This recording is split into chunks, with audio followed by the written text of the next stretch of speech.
we're gonna plant up in the South and in the city that means a lot to me, where I currently reside at, man. And this guy right here, I ain't gonna lie now. Say what you want to say about his goddamn big ass words he used, maybe sometimes out of context. That's okay. But what you can't say about this man, he can't rap his ass off, and he didn't have a hell of a run. B Cox. Now, I know I love me some Gucci. You alluded to Gucci earlier. Love me some Gucci. Got love for Jesus. But I don't think nobody did Atlanta when it came to talking about the street and putting Atlanta in a different light. We know what Cass did. Y'all don't know that because he did a great breakdown on Cass previously. We ain't talking about them. We talking about Clifford T.I. Harris.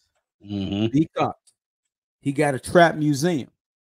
But is he, in your opinion, the king of trap music and his impact in Atlanta and greater?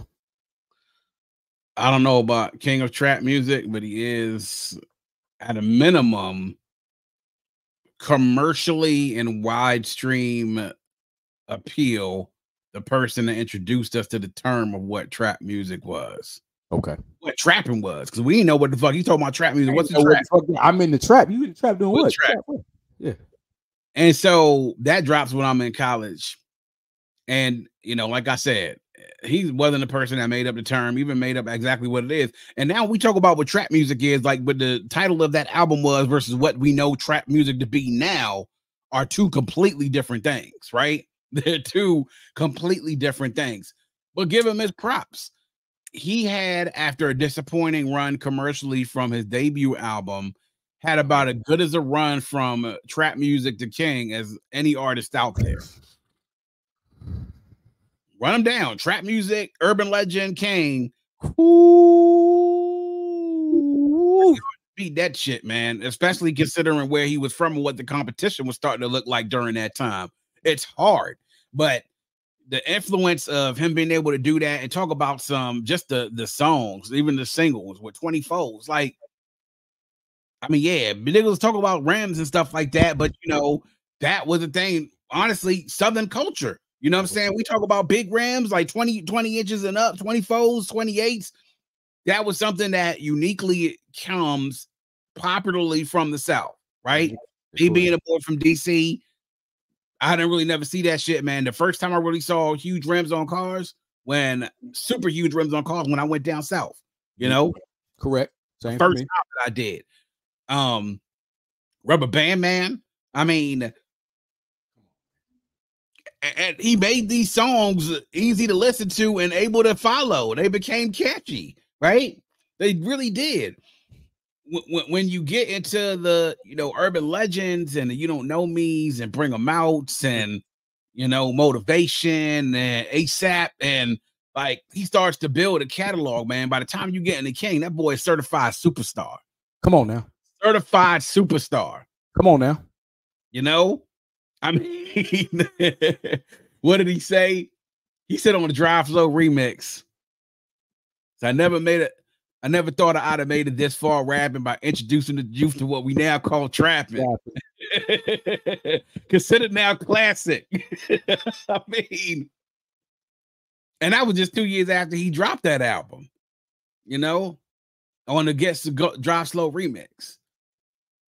I mean, by the time you can get over and you start your album with a track produced by Manny Fresh, featuring UGK, featuring the full UGK, by the way. Come on now. Fully Free Pimp C and Bun B. We're front back. Redoing the classic of theirs. Come on. Starting off the song after the whole bullet talk about some, I got a 66 Impala so fresh. Like, what? Come on, man. Talk to him, Big Cox. Like, if nothing else, what you have to say, man, is his confidence, swagger, style, along with his flow and lyricism, helped to make him a huge star, right? So when we talk about trap music in the sense of not like the subgenre that what we all know trap to be now, talking about the type of music that he was making, it was music for the trap, for niggas who would trap. He was the one who introduced many of us to the term before we even knew that was a thing. Did he create it? No, of course not. He didn't create it, but he helped the shit. First time I ever fucking heard about it, because I didn't know what the fucking trap was. I didn't even realize what the fucking trap was until probably a few months after the album came out. That wasn't the term we used where we from, B-Cox. That wasn't the term we used. Nah, it wasn't. It wasn't. But as far as when it came to Southern culture, man, he was important.